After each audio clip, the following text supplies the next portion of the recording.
Episode 1 of Tokyo Swindlers begins with a brief introduction to the leader of the land swindlers, Harrison Yamanaka, who's out hunting in the wild and takes pleasure in the thrill of do or die as he barely manages to kill a bear before it kills him. Fast forward and we meet Takumi, who has supposedly lost everything to land swindlers and is recruited and trained by Harrison.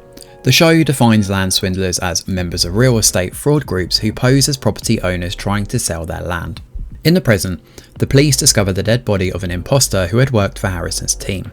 Meanwhile, Takumi, Raiko and Goto are preparing another imposter, an old man, for negotiations, where Takumi has all the forged documents prepared. At the police headquarters, it's revealed that the case involves Harrison, who was once arrested along with his team but released due to lack of evidence. Harrison is a famous land fraudster operating since the 1990s in Japan. In a flashback, we see the fraud process where Takashita, the team's informer, selects a suitable property.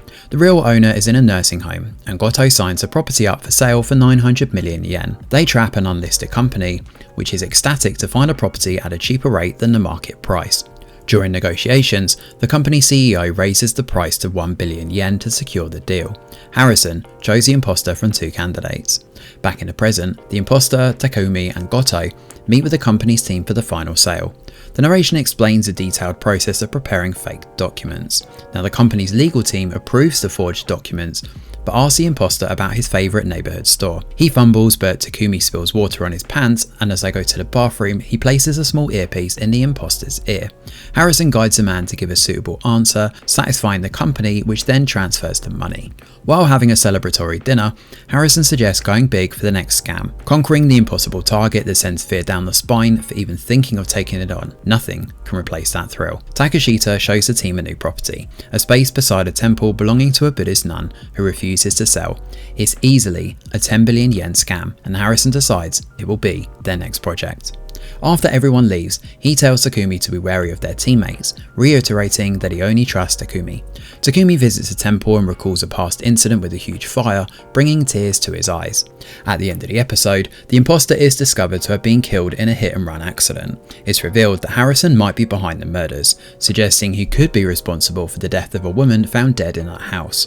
Her case hasn't found any foul play and has been closed by the police, who are still searching for Harrison. Tokyo Swindlers, being the thriller that it is, doesn't leave any stone unturned. The pacing is just right for a genre show like this, with interesting characterization, narration and strong acting.